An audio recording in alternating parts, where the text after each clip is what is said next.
Kim was motivated by a family of teachers. She became inspired during her undergraduate years by the struggle for democracy in South Africa. She came here in 1990, working with COSATU through the first democratic elections. She completed her master's degree in public health at Wits, where she nonetheless focused her work on the transformation of the public education system. In 2004, she was appointed the executive directorship to establish the Nelson Mandela Institute for Education and Rural Development based at the University of Fort Hare. The flagship research program of the NMI has come to be known as the Magic Classroom Collective. Working with over 100 teachers in the rural Eastern Cape, the Magic Classroom Collective represents a research and intervention program to establish a sustainable basis for effective foundation phase classrooms serving rural children. It's a great honor and pleasure to introduce Kim Porteus.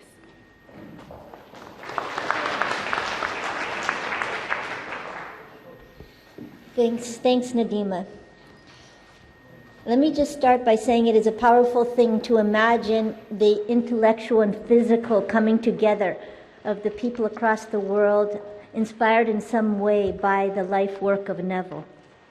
And you can begin to sense that power of this kind of collective as we listen and feel the coming together of today.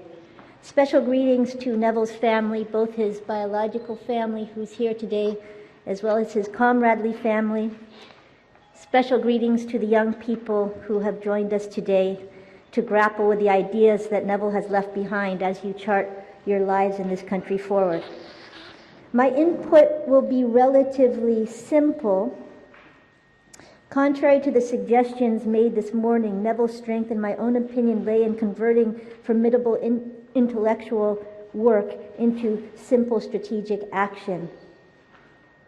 I've been thinking a lot recently about the explosive moments of the human mind.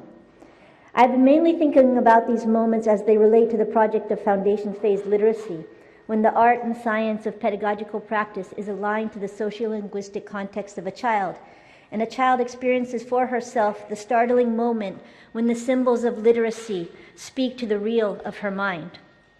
Another kind of explosion of the mind takes the form of the big ideas that in a moment help us to see the world and our place in it differently. These are, by definition, critical, or in Gramscian terms, counter-hegemonic. On a normal day and as a human average, we absorb the dominant ideas that frame the way we see the world and our place in it. These ideas are invariably serve the interests of the dominant class. As social beings, our ideas of what is normal, what is possible, what is okay, and what it means to be human are derived socially from ourselves in dialectical engagement with others. The dangerous part is that we are mostly unaware of the process.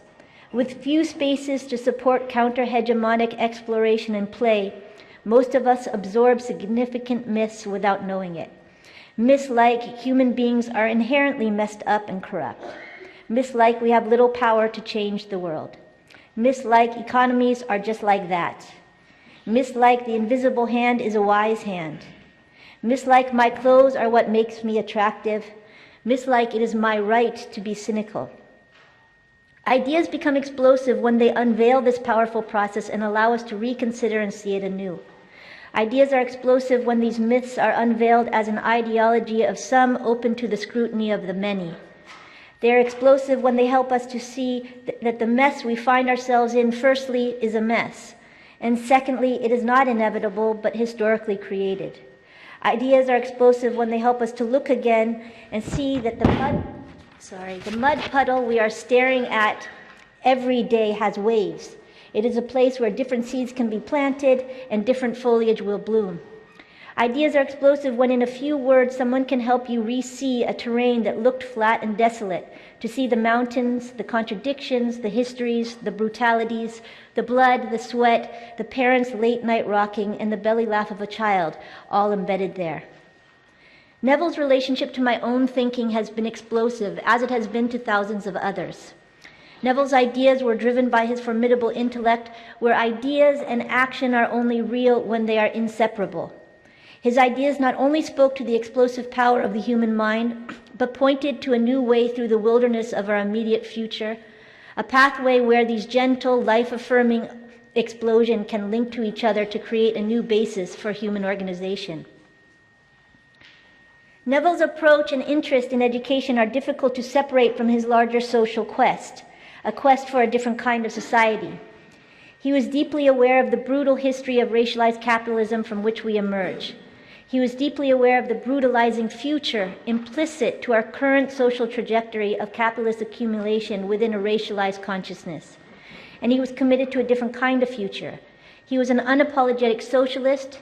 He resisted the more conventional vocabulary, formulations, and insistences inherited, within the left. I have told to be aware of my cultural handicap, which is that I speak too fast. So I will slow down. He was committed to a different kind of future. He was an unapologetic socialist. He resisted the more conventional vocabulary, formulations, and insistences inherited within the left, preferring formulations that resonate with the lifetimes and evidence available to today's young people in particular. His view of education, therefore, was unremittingly political, infused with sociological, philosophical, and ontological concerns. If education is ultimately about building the character of our social project into the future, he asks, what is the character of the historical community we want to build? And he borrows from Amilcar Cabral when he says, where is its source? Neville was increasingly worried about the materialistic dog-eat-dog formulation of human purpose and existence. It is so insidious and so all-consuming that few of us are able to point to it with clear enough words to unveil it as an other within us, rather than the us within. Be the winner, be first, be the best, be fast, be a brand, buy beauty, consume, then consume some more, accumulate, then accumulate more, for you and yours. The rest, well, they are the rest. In his 2012 essay, he summarizes, once the commodity value of people displaces their intrinsic human worth or dignity, we are well on the way to a state of barbarism. Unless and until we bring back into our paradigms and thus into our social analysis the entire human being and the ways in which human beings can live fulfilled lives beyond their mere economic needs, we will continue to promote anti-human philosophies and policies that ultimately tend to work to the benefit of those who have and to the detriment of those who do not. He suggests that the counter-hegemonic starting point may be found in the work of ecological economists such as Gortz. He points to Gortz's work in 1989, who speaks to the principle of sufficiency, or what Neville terms, enough is as good as a feast. You can see that a publication has just been launched saying, I think enough is as good as a feast. It is worth quoting from him at some length. Let me put this issue as simply as possible, he writes.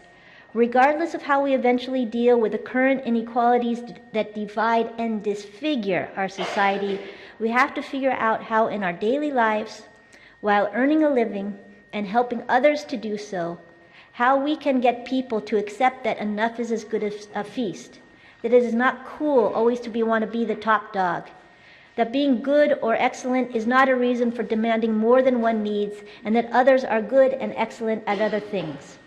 The challenge in short is to find the organizational, institutional, and attitudinal mechanisms that will promote this set of values as against the prevailing capitalist norms of aggression, individualistic competition, top dogism, more is better, etc. Neville suggests that we lost a historic opportunity during the transition to democracy. During this period, we painted the aesthetic of democracy. Those in political power decided what success in democratic terms would look like and feel like. Instead of confronting the feast in a country with too many children who continue to be stunted, we carried the tradition and aesthetic of the elite feast forward. We let it define success in a new democratic society. We painted democratic leadership with more sparkle, more platinum, more turbo, more Gucci, and adorned it with shoes that cost the same as a good university education. We translated the notion of family honor from freedom fighter to demonstrable wealth. And the devastating suggestion made by Terre Blanche, as the elite expanded to make room for newcomers and made no compensations for excess, we may have inadvertently made poverty increasingly intractable for the many.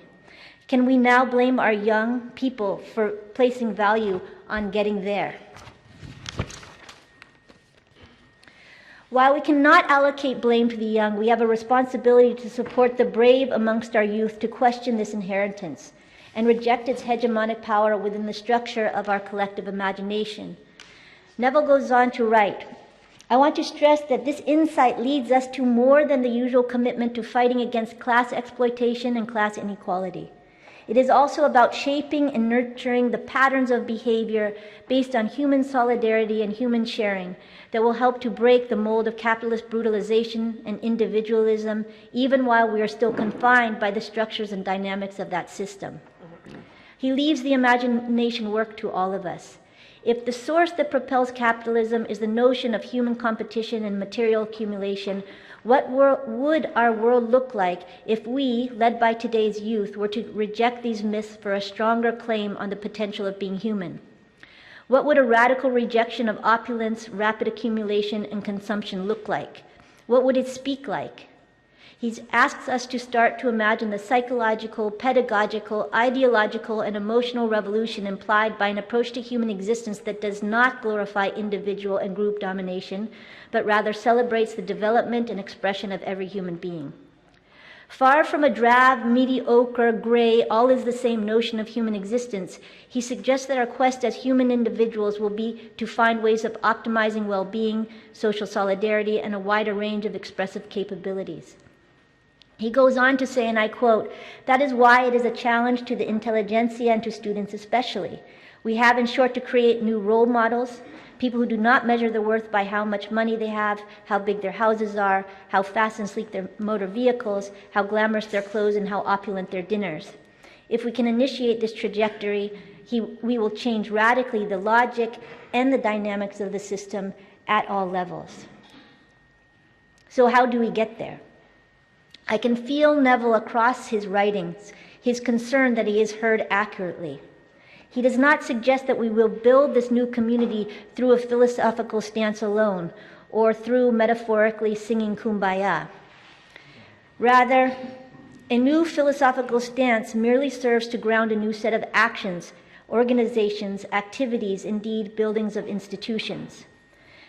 A very subtle but dangerous corner of our hegemonic inheritance is the intelligentsia who claim it is their role to think on behalf of people but not act with people. Neville stood quietly in defiance of the conference-going academic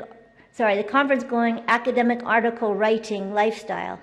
He had little interest or time for ideas that were not connected to activity and organization. And so Neville emphasized the dialectical nature of consciousness and social activity. When I was a young activist cutting my teeth on basic political theory, I had no idea what dialectical meant. I came to conclude, and I'm sure Neville would be dismayed, that the left used the word dialectical to explain things that, simply put, they did not understand.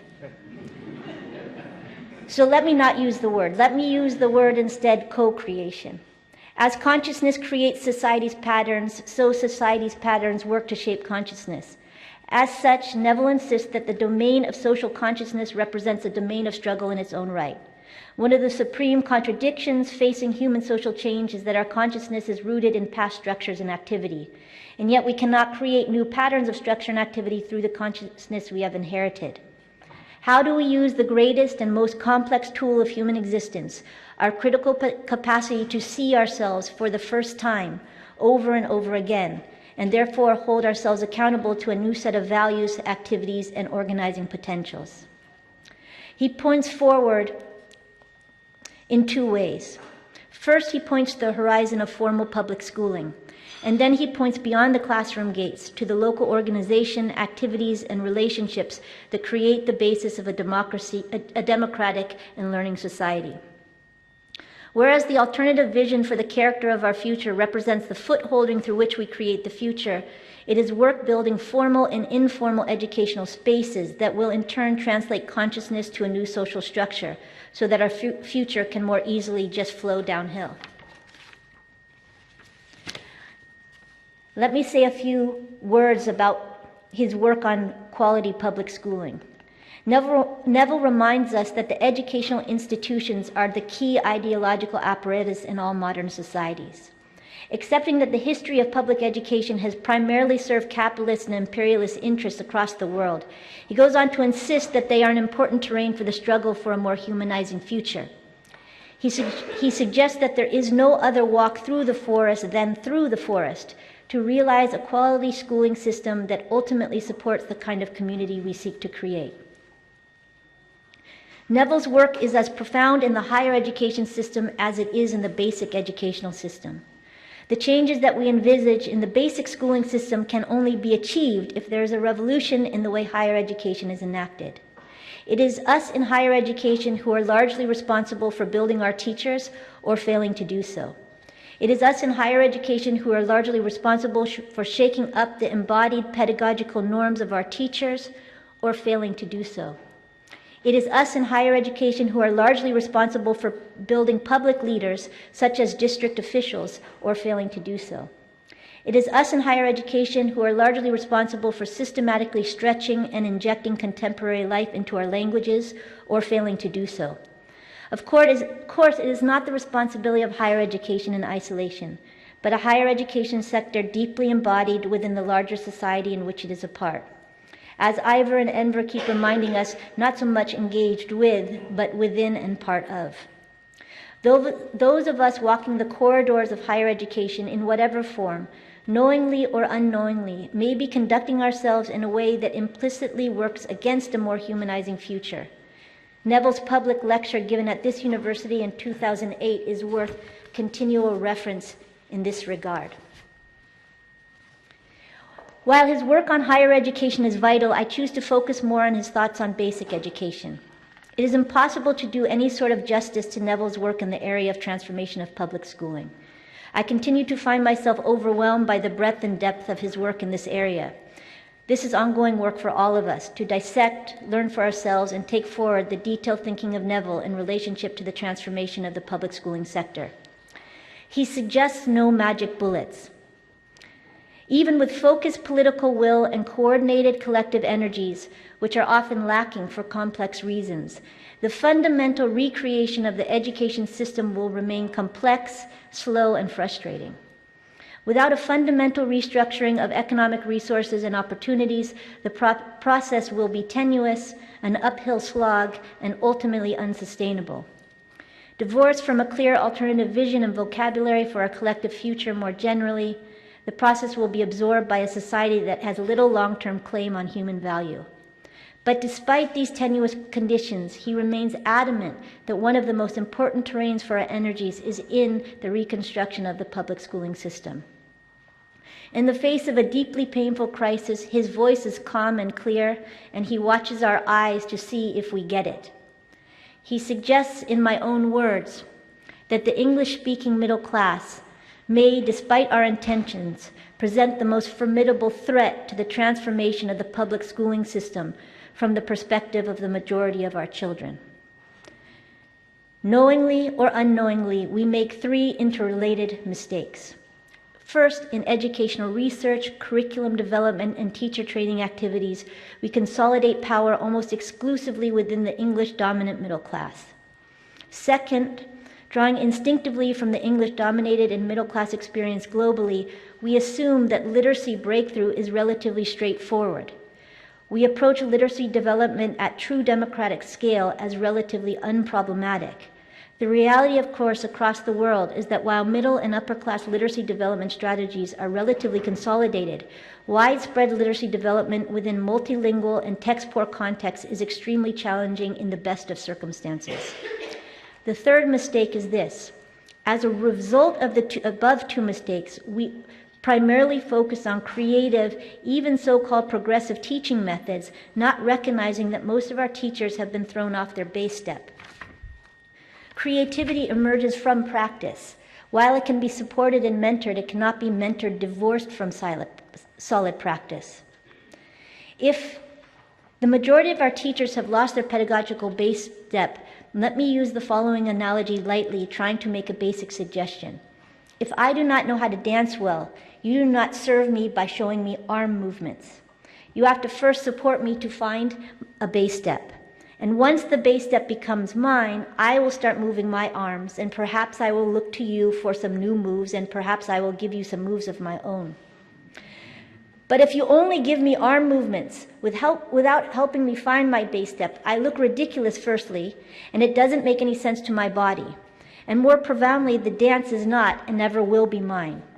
As well-meaning middle-class English-dominant educationalists, we become absorbed in creative hand moves without working with teachers to establish a base step that truly works in the conditions facing the majority of our children. In the best situations, lead teachers can model a number of isolated lesson plans, but cannot support day-to-day curricular progression in the linguistic context of our children.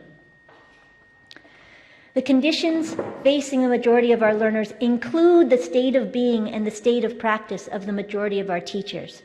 We cannot look away and hope it is something other than what it is. Neville warns us not to overestimate the health and functioning of our current teaching community. He cites the work of Crane when he talks about the debilitating anti-educational inheritance of demotivated, underqualified, unself-confident, dependent, textbook-bound, and often ill-disciplined teachers. While clearly recognizing the thousands of teachers who dedicate their lives to making classrooms work despite the odds, it is perhaps not possible to overstate the way in which history combines with more contemporary developments to undermine the teaching practice, both the internalized and externalized landscape of our educators. Some of you are somewhat familiar with our work at the Nelson Mandela Institute, undeniably guided by Neville's life work. As many of you know, my colleague Brian in particular has been a lifelong comrade and friend of Neville. While Neville's primary vantage point on the language question was social and political, Brian is building the work interface at the interface of linguistics and literacy, and this work drives the NMI forward. I'm still okay for time? We have landed our work in the center of the complex triad of curriculum, teacher training, and language. Our work suggests that rather than blaming teachers for the systematic collapse of the teaching and learning projects serving the majority of our children, we must blame ourselves as progressive educationalists for the failure to build and field test curriculum, pedagogical knowledge, and teacher training institutions calibrated to the socio-linguistic realities of the majority of our teachers and learners. The foundations of literacy development are based on the moment when a child sees and hears for herself the relationship between a verbal word, dog, for example, and a written word, D-O-G, or D-A-G. And it's like, oh, dog. I love dogs, but my cousin was bit by a dog, so she doesn't like them. When the curriculum does not carefully support these authentic moments, children are stuck with memorizing a curriculum that has little natural meaning. Moreover, the explosive moments when the creative capacities of the mind are expanded through widening patterns of meaning are largely, if not wholly, lost. The moments of authentic learning are minimized. The results in the classroom are a mess, as we know. Classrooms do not support these explosive moments when the tools of literacy speak to the real of our children's mind, let alone build and weave them together systematically. Teachers across the world are inspired by teaching through these moments. When they do not happen, classrooms become characterized by a low-grade war of frustration. At best, teachers lash out. At worst, they simply systematically lose faith in the learning capacity of our children. They are good people, kind enough, but have long since lost faith in the basic teaching-learning nexus between themselves and their learners. The crisis, then, is not a crisis of language per se. Children who are given EC-Closa literacy tests, for example, perform dismally. Rather, as Brian's work in particular demonstrates, the crisis is located at the interface of language and literacy strategies. If the literacy strategy does not locate itself in the first instance on the linguistic structure of a child's first language, it is bound not to be generative. The face of the crisis, both in the form of learner reading scores as well as in the form of seemingly collapsed and despondent teachers, is less causal than others suggest. To get teachers standing on their professional feet again, our hypothesis suggests that we have to work with teachers and learners over time to build teaching and learning tools that both A, support conceptual progression consistent with curricular norms, and B, are calibrated to the linguistic abilities and socioeconomic realities of learners. If our biggest problem is a sense of failure in the bones of the system, then we have to begin to feed ourselves success in the form of systematic learner reading breakthrough. Neville, like ourselves, placed hope in a newly constituted teacher college sector if it is given a new stretching ground and constituted to hold itself accountable to placing the socio-linguistic context and abilities of the majority of children and teachers at the generative center. I started this paper by reflecting on Neville's call for our work in the area of social consciousness. Neville places importance on work in the formal domain of public schooling. A new philosophical claim in the end will require a formal schooling system that promotes its values, supporting our youngest citizens to build their minds, hearts, and relationships differently. To fully sustain a new formal system of public education, our communities will have to hold public schooling accountable in new ways. As much value as Neville places on working with a formal schooling system directly, he arguably places even more hope on the work to be done outside of the school gates, the local organization, activities, and relationships that create the basis of a democratic and learning society. He pays respect to the Black consciousness movement traditions of the 1970s and 80s. He speaks of local activity and organization focused on bringing concrete gains to local people in the short term, demonstrating the power of solidarity in local spaces. These are local action groups in all sorts, learning collectives who make a difference to each other because it is meaningful to do so. In the educational sphere, he suggests that the central project will be the promotion of popular literacy in its range of forms. Popular literacy places language and the love of words at the center. While most children experience the written words in places that are full of stress, our efforts outside the classroom can be done with more sun on our backs, both literally and figuratively. In a world where young people increasingly look to be presidents and leaders of thousands of people, how do we redirect ourselves to our locals and see the power and life meaning of local organization? How can we take a constructive lesson even from the organization of the church community, the satisfaction most people have in creating communities that come together to speak, sing, and act on things that are mutually important? Any of us who have been part of the PEN and Nali Bali network of community reading clubs can attest. Neville points to this type of network as an important demonstration of the ideas that are both humble and big at the same time, that can, woven together, rebuild the future.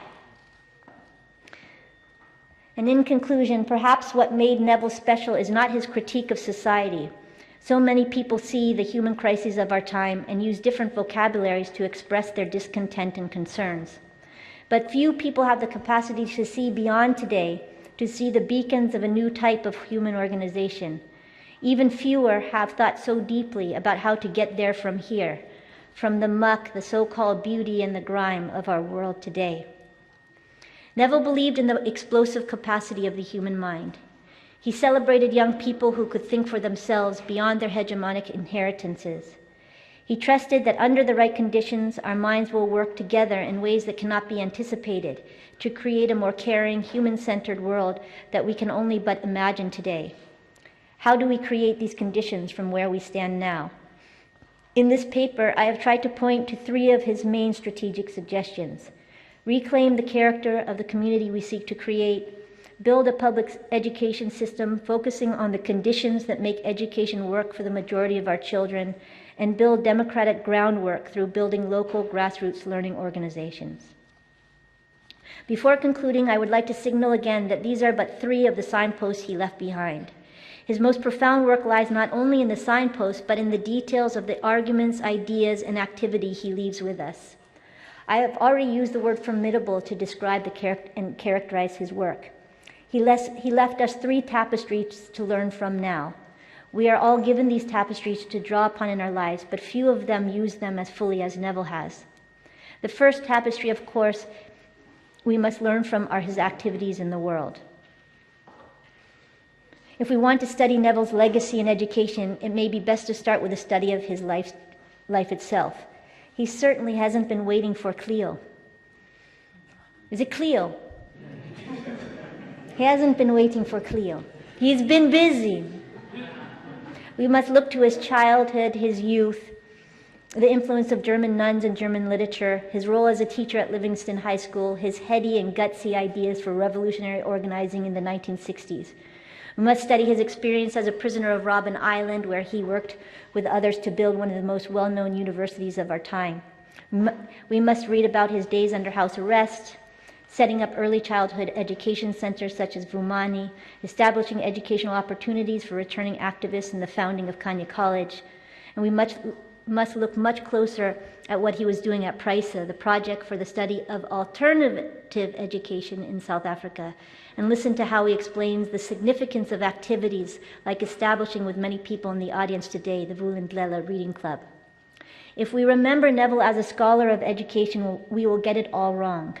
One of his hands was in the dirt, one of his hands was on a paintbrush as his feet walked alongside children, young activists, teachers, parents, the young and the old, to create in practice a new way of being in the world. A second tapestry we must look to is his writing. His earliest published writing in education dates back to, at least Salim was telling me, 1957. And he was writing, from what I understand, into his last days. He skid into home plate with 2 books completed, thankfully leaving us his last thoughts on many pressing matters.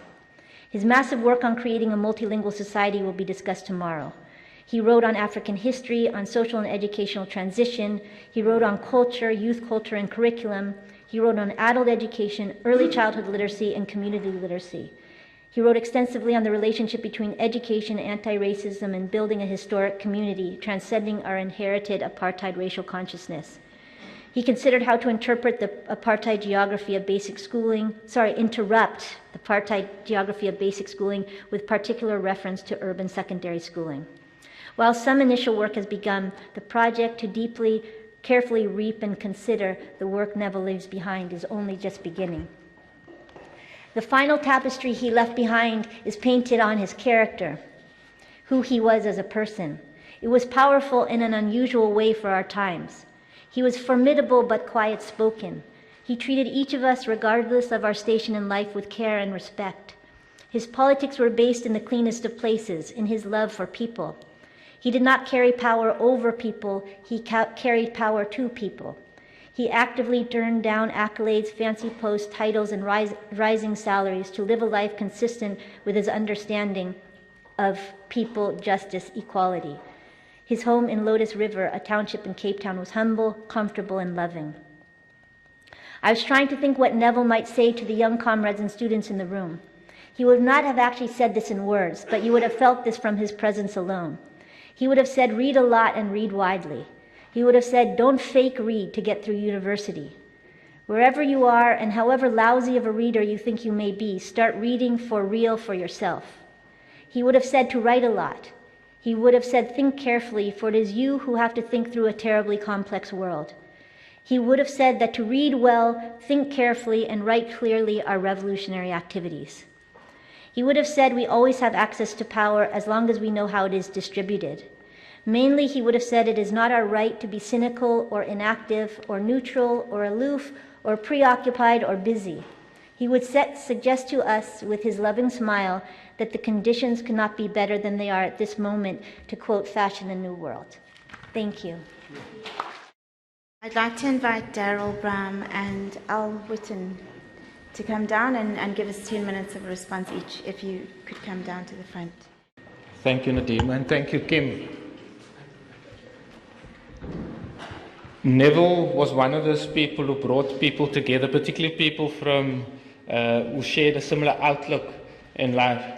And listening to Kim now and seeing so many other familiar faces, it's quite clear that there's very little that I can contradict him in that paper. So what the best I can do is to underscore maybe distill 1 or 2 points that you've raised. But I also want to just say thank you, Kim, for a very erudite and finely thought through paper. Neville's writing and his thinking was very deep, and it covered a whole range of themes, from helping us to think through the question of nation building, how to build a multilingual and a multicultural society, how to confront and address the issue of racial prejudice in society, and a range of many other themes. And I think the paper that he presented helped us to see how he approached integrating all these themes, and also how he wrote in a very inspiring and a very integrated way.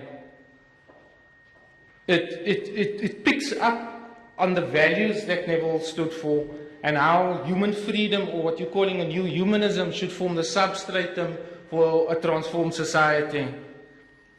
And you also bring in the point of building a historic community, a new historic community, something that Neville advocated and stood firmly for.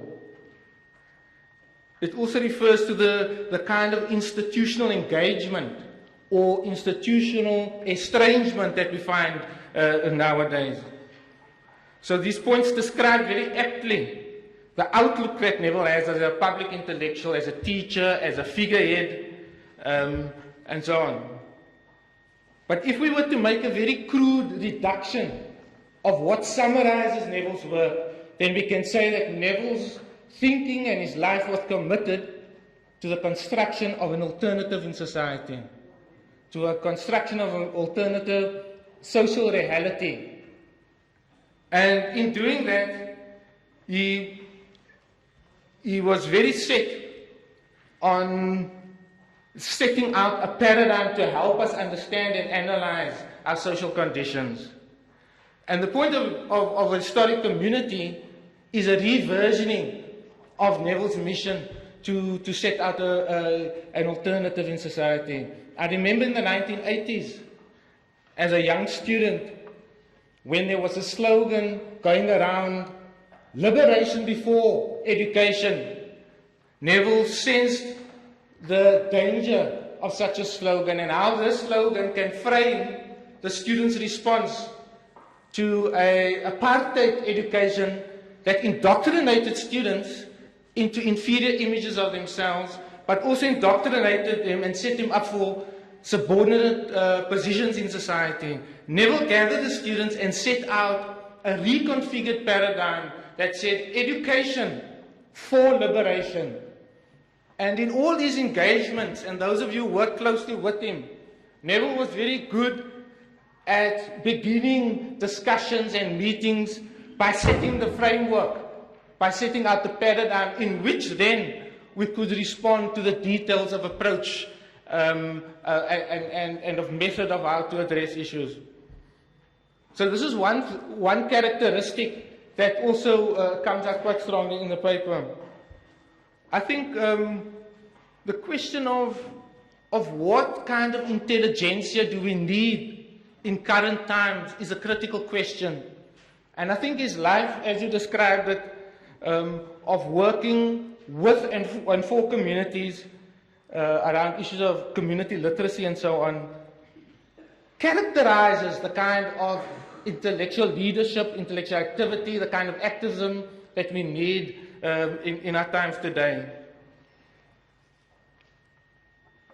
And in forming the kind of character that we need to work towards this alternative social reality, I think Neville doesn't only set out strategies or demonstrations around community reading clubs and so on, but his example as a leading intellectual and as a teacher and as a father figure also informs us and directs us to the kind of characters we need and the kind of intellectuals we need that don't have such social distance from the communities, but are engaged with communities and work with them. And I think that's quite a critical lesson that we need to draw on as we go forward. And I think the main thrust for me that comes out of the paper is that kind of characterization of what kind of intellectual movement that we need to start cultivating now around the social justice agenda. But also that it's not only about the organizational forms and being engaged, it is also how we position ourselves and how we treat each other as human beings. Neville was very much about setting a vision. And I think his vision of the world was very much captured in the image of who he is. And we have his shoulders to stand on now. And he would not feel comfortable us making so much reference to him, because he has also stood on the shoulders of others, as we heard earlier on from the Unity Movement and from many other organizations, and certain names were mentioned. But we have his shoulders to stand on now to start crafting a clearer vision, and a vision that is inspired by a particular kind of character that is humble and engaged with people and for people, as you say, taking power to the people. Thank you very much. Good afternoon, everyone. Let me to acknowledge, Kim, that really powerful presentation that you presented to us on a topic that is really central to the public consciousness right now, the issue of education and schooling in our country. And you spoke well to it, giving us food for thought, giving us examples of how this can be done. Let me then acknowledge the importance of your paper in once again reminding us of the broader purposes of education. The imagination that Neville Alexander encourages was really also thinking about the nature of the society we want to create. Now, this is refreshing as it flies in the face of the current discourse on the role of public education, especially in South Africa. A discourse that is underpinned by a rather narrow and utilitarian view of education that is primarily driven by outcomes, without denying the real serious challenges that we face in education at the moment.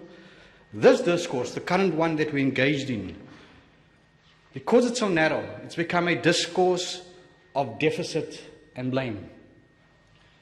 And the point you're making of the imagination and thinking about the bigger and broader purposes of education is so important, because it's only when we start thinking and talking and reasoning with others about what we want society, our society to be, can we then see possibilities for alternatives. And that's why the point that we make about the imagination is so important. As I listened to your presentation and to sharing with us, I could not help thinking about the notion of agency, which for me raises the question, which I share with you and I share with myself and with others. Given the current state of schooling in our country, how do we move from imagination or the domain of social consciousness to agency? And as you put it so well, where humanizing consciousness interact with humanizing social structures. In that intersection lies agency. This also brings me to the relationship that higher education especially have with communities. Questions again, what should the nature of this relationship be? If we claim that it's a reciprocal relationship, then what is the nature of learning? How is knowledge, and to use your word, co-created? And what does collective action look like? Especially when thinking about a university and communities. What does it look like? Key questions that we have to grapple with. Here I think it's important that the work of the Nelson Mandela Institute is doing, especially in schools and communities, and following that work can be quite instructive for all of us, especially in relation to how relevant and responsive our work is to the contextual realities of schools. And then lastly, my final point, you rightfully pointed out that Neville Alexander's interest in basic education. And for me, it raises the questions of what is the role of the imagination with regard to how we can improve it. And I raise this question especially with reference to the report from the National Planning Commission and what it sees as possibility for improvement in the system. I think that there's much work that needs to be done from our side in terms of how we challenge and shape the way we think about the development plan for our country. Thank you. My name is Lulu again. Thanks for the thoughtful presentations. This philosopher shall have said, philosophers of the world had interpreted the world in so many different ways. The question is how to change that world. I would have been more interested in that aspect, especially within the context of nation building and the role that education plays. So that we do not only interpret and philosophize about education. This day and age, what we do here often, whenever there is any talk about education, whether or not there is any progress, such numbers of intakes at grade R had increased worldwide. We are performing this much, matriculants having passed this much, and so on. And that's about it.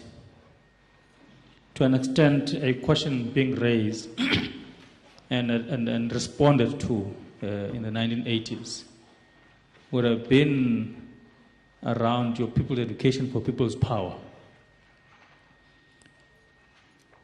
And the notion of liberation before education being imposed by whoever, I don't know. But clearly, we would have been about education for liberation.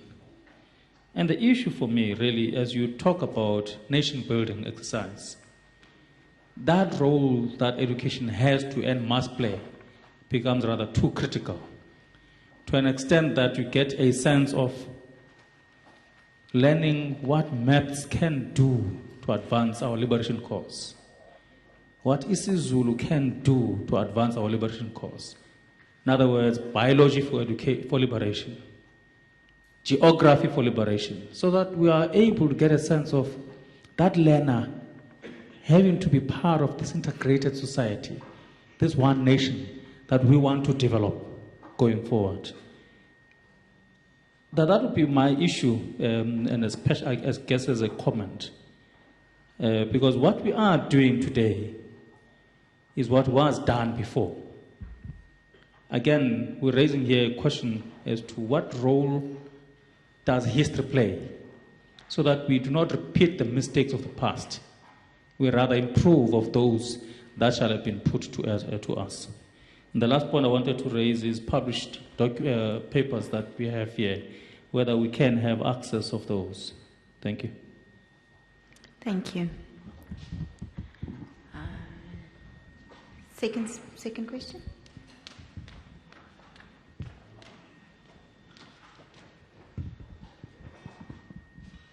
Okay, thank you very much. The first question will go to Alistair Witten, but also automatically to the keynote address. Alistair, I just want to ask you, education and liberation. I don't feel this university is totally transformed.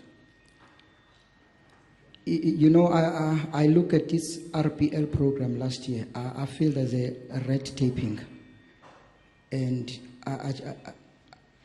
you know, maybe you can convince me. I just feel that it doesn't give now opportunities as what government envisaged for previously disadvantaged people to acquire and get, you know, whatsoever. Okay, I can see your program, CCS, Community Schools Program, or whatever, you reach out, but I am talking about liberation now, in that form. You know, but on another side, I would like to ask this lady from the Nelson Mandela Institute, from Forte, how does your RPL goes, if you have one, or does Forte does that? Do you give opportunity for whatsoever, for experimental learning or whatsoever? Thank you very much. Thank you, Denise. Thank you, Kim, for an inspiring keynote, as always. My question relates to the point you make about how there needs to be a revolution in higher education and how that needs to be enacted. You spoke to some extent about how that needs to be taken up in terms of the building and rebuilding of teachers and teacher education. But I was wondering whether you could speak more to how you see that happening more generally within the higher education sector. the revolution that's required in higher education, particularly as it needs to, or how it needs to involve all the participants in that space towards transformation. Thanks, Denise. Salim. Salim was it? Monli will have another round. Thanks, Siri. Thank you very much for an excellent panel. Very clearly, one can't do justice to the depth and the breadth of Neville's contributions. Neville saw himself firstly as an educationist. He's mentioned this on numerous occasions. And his contributions go back many, many decades.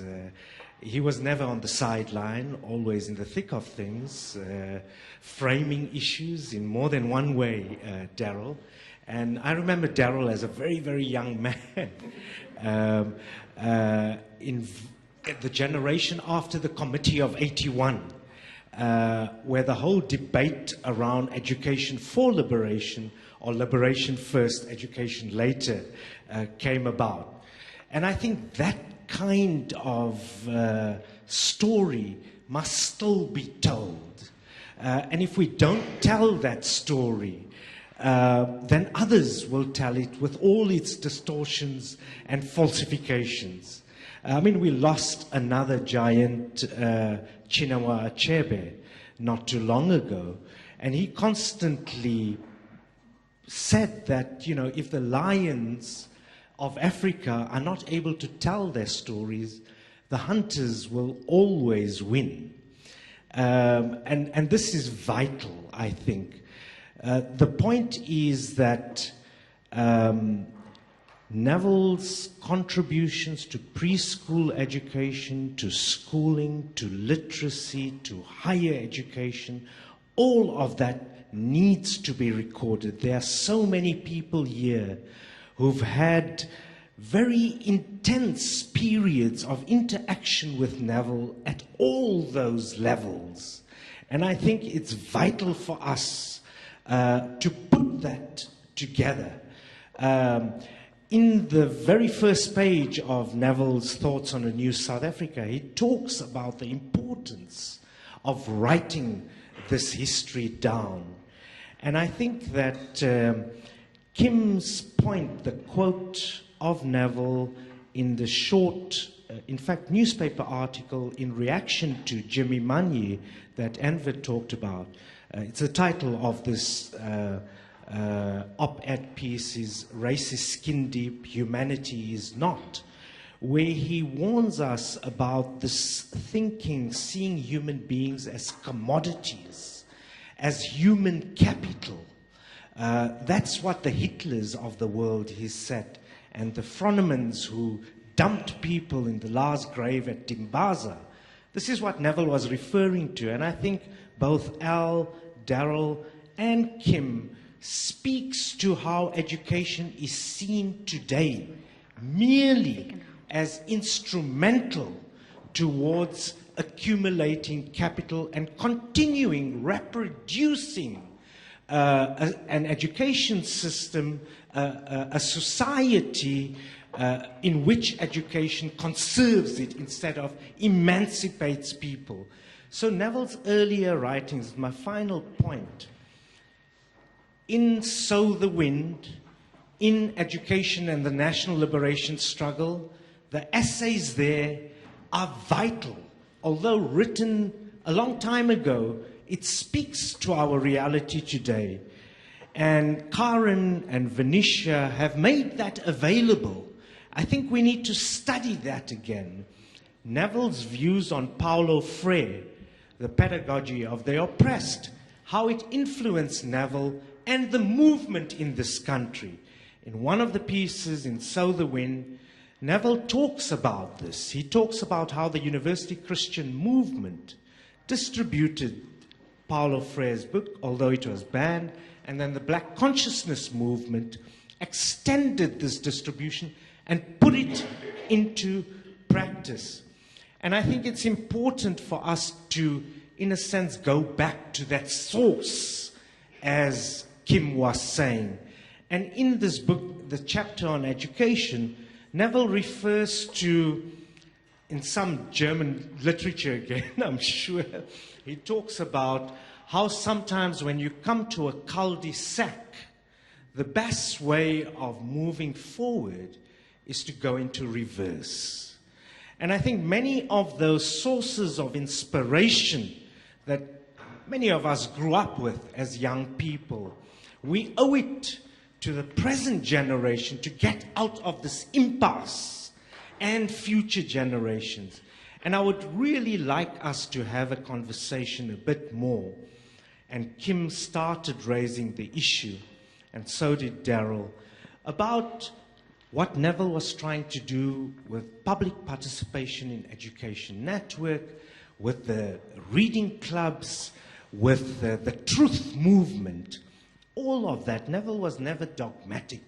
He was looking for ways of interacting with the community, with working class communities primarily.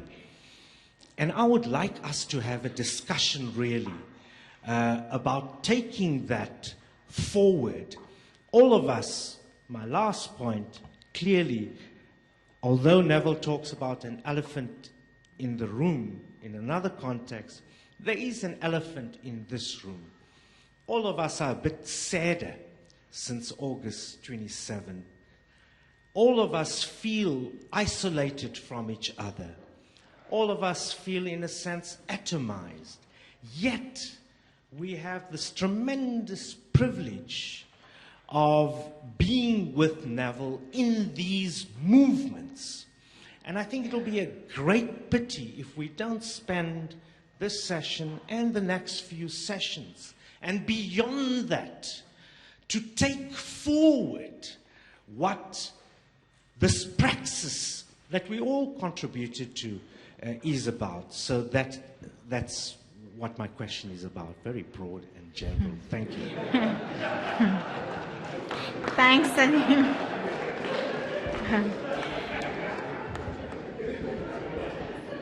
With the permission of the panel, could we get 2 more speakers, please?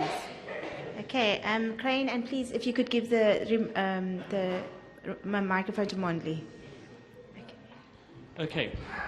So we've gone out of our way in this conference not to make this a praise-singing opportunity, and I think that's the way exactly how Neville would have wanted this. And we wanted to make this conference an opportunity to think critically about the contribution that he makes. But it's really hard not to just highlight a couple of things about Neville that I think that need emphasizing, that just the way in which Salim is beginning to turn us towards. There are 2 things that are absolutely crucial, I think, that we need to understand about Neville. A lot of us in this room here, as university graduates, are products of this kind of neo-Marxist revisionism that happens in this discovery of a new approach to South African historiography, which happens in the 1970s. Lots of us come out of a really extraordinary experience of higher education in South Africa. At the height of apartheid, a lot of us were going through an induction into a way of thinking, which for all of us, I think all of us, in all of these varied contexts in which we find ourselves now, are forever grateful. But an extraordinary thing happens on Robben Island in the 1960s. Before this experience that we go through in the 1970s at the university, Robben Island is literally turned into the foremost university in the country. And now, I know many people think that this is a romantic thing to say. But what happened after about 1964, 1965, is that you have a series of debates which begin with Neville and Mr. Mandela. And there's a complex thing which hasn't come up yet here in this discussion here about Neville's relationship with Mr. Mandela. There's an extraordinary relationship. And there are many things here, just talking to James here now, about which Neville still has some regrets also about things that happened between him and Mr. Mandela. But between them, they come to create an atmosphere on that island which turns that island into this amazing intellectual space. And the issues that arise there, which culminate, and that this is unfortunately never transpired, which culminate in this community of people from these different political traditions asking Neville to please begin the process of rewriting the history of South Africa. He's never able to complete that, and there are some colleagues on the island from a whole variety of parties who rebuke him afterwards, to say you didn't follow through on this. But the key thing about it is that it demonstrates just how this intellectual climate comes to a point which is not within our narrative of the history of education in this country. We talk about SAMAFCO, but we don't talk about Robben Island and this incredible intellectual breakthrough in analysis which happens there. And Mr. Mbeki Senior is another example of that development. A new book has come out about Mr. Mbeki, which partially illustrates that, but there's a lot more to talk there around the significance of that experience. That's the first thing. The second thing is about Neville's contribution to higher education in South Africa. The history of Sakid and Kanya College is an extraordinary thing, absolutely extraordinary. The university system in South Africa was changed as a result of that. All the kinds of developments that we've got in terms of the country, in terms of trying to address, and Neville did this reluctantly, in terms of trying to address the failure of the school system, in which Kanya College, in particular, sought to model a response, haven't also been taken into consideration. The university system has irrevocably been moved by that particular intervention, and John and some colleagues are sitting here were in that, and we're needing now to be rewriting just this experience. But there's a point here about historiography. Again, one of the reasons for holding this conference is to try and tell the story a little differently about the nature of our experience here in this country. And I hope, and it's not a sectarian thing, it's not about Neville, it's about trying to tell the story in more complete and more complex ways. There were many problems with all of those interventions, but they're interventions that have come to change, the landscape in ways that I think we now need to be far more acknowledging of. Thanks. Thank you, Crane. Mondli? Okay, yeah. I actually read a paper which was written by the late comrade Neville. He was looking at university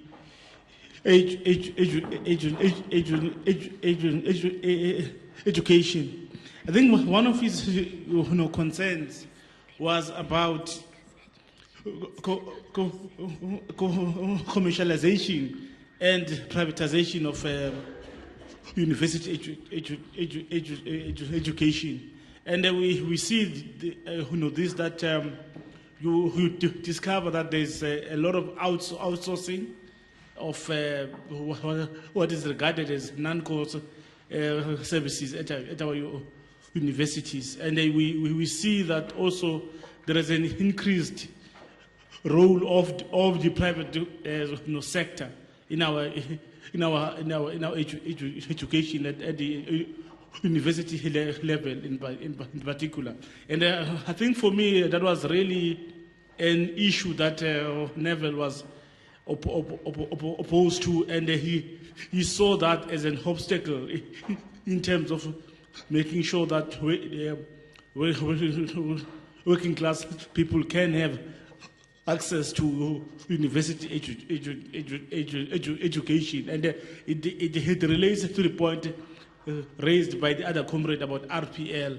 And I think these are some of the issues we need to look at, because our university education is now highly commercialized. I mean, even if you look at these, pens we use for writing here, and everything up to the bottled water, you can see that the market ideology is dominant, right?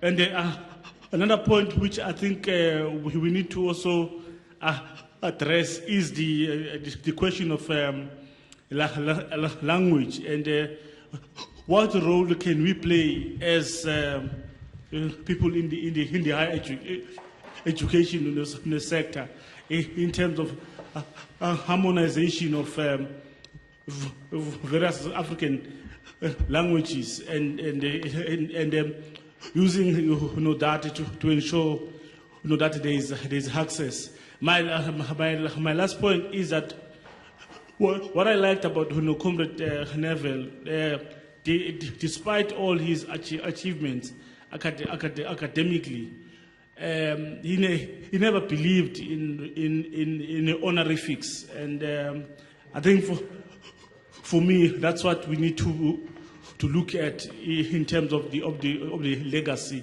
You'll never feel like calling him Dr. Neville or Professor. I mean, because he didn't believe in those things. He regarded himself as an ordinary comrade, but at the same time, he has made a lot of contributions. I think as academics, as doctors, as professors, I think people must begin to look at how do we behave in a manner that does not promote that elitist culture, right? Yeah. Thank you, Mandli. I think in the spirit of debate and of creating a rich environment for discussion, I'm going to ask the panel to maybe just come up and maybe stay where you are and answer the questions that were directly directed at you, Al and Kim. And then if we can just open the floor, if people want to speak to anything that has been said to this point, issues of language, issues of hysteria. Am I saying it right? Hysteria. Okay. Issues of hysteria. And anything else. I think that would be a good way to take us into tea. We bought some time with a quick, so we've got a bit of time to play with. So if I could appeal for you to do that, if we could answer directly to the questions. Okay.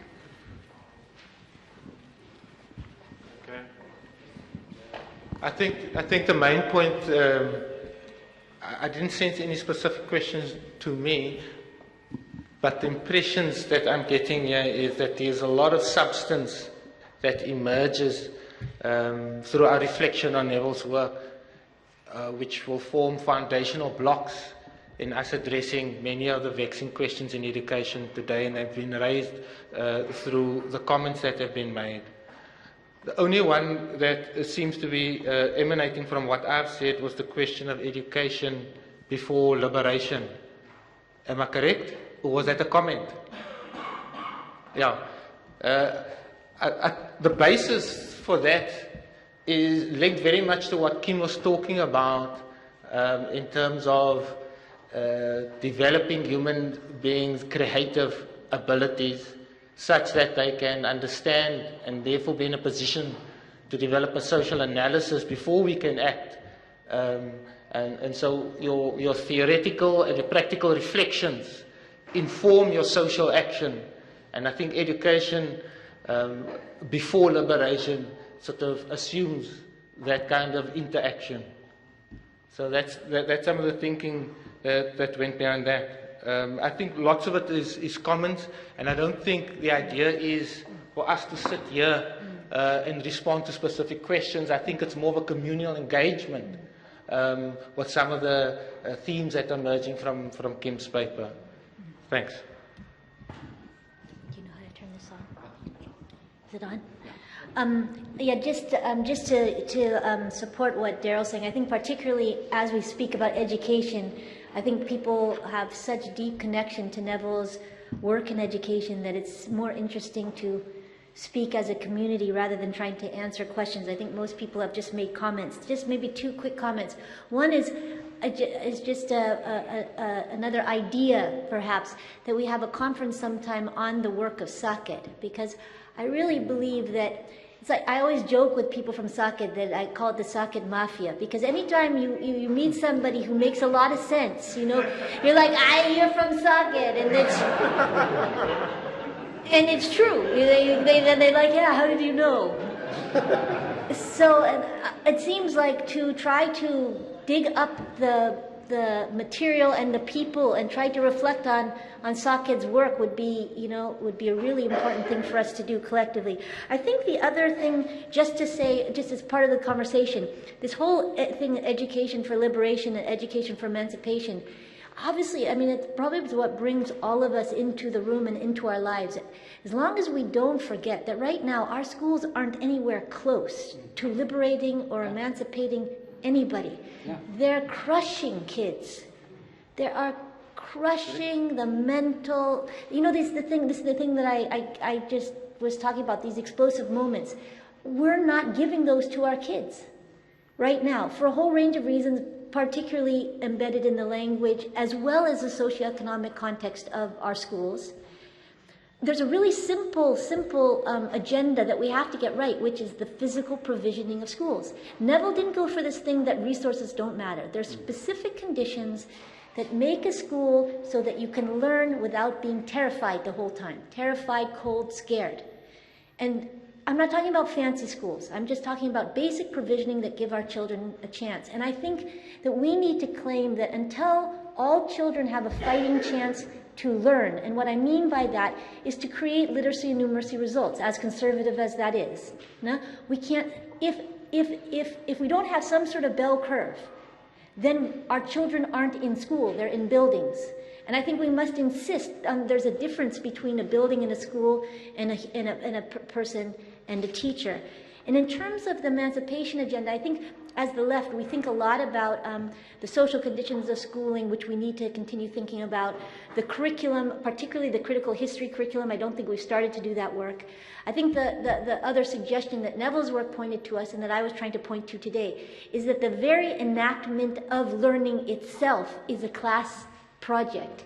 And we tend to do it through the middle class and then blame learners and teachers in the working class for them falling on their knees. The actual pedagogical project of education, of teaching and learning, can be done wrong. And once that's done wrong, it doesn't even matter if you get the curriculum right, because literacy is such a huge part of the explosion of who we are as human beings. Then I'm not, maybe I'll leave the question about higher education because it's such a big one, but just to say that I think that certainly it's almost as if I think our higher education institutions are enacting education, but they're not relating yet close enough to each young person's ability or not to engage in learning activity and critical analysis. And so therefore, instead of, for example, meeting, let's say there's students that struggle to write an essay, rather than the project being every week to rewrite an essay, because we learn by rewriting. We have these big essays at the end of the day, and then we mark them and it's done. I think there's a whole bunch of pedagogical space that we need to open up to allow professors to express themselves as people who care about students, care about the learning process, and care about students relating knowledge to the kind of social questions of their lives. And I think in education in particular, we have to try to find ways where teacher educators have to co-teach in the conditions where our kids are being taught to make sure that what they teach actually does work in practice. And if it doesn't, then they get into the learning journey to start building the pedagogical and content tools that are working in practice. And obviously the language issue then immediately comes into play. So let me just throw those suggestions at that big question. Okay, I'm just going to briefly respond to the relationship between education and liberation. I think two of the speakers touched on to it. I would tend to think that, all the slogans of education before liberation and even education for liberation implies education for liberation at the future stage. I would tend to think of it as education as liberation. Education as liberation. That's what we should be doing in our schools. Now, what do I mean by that?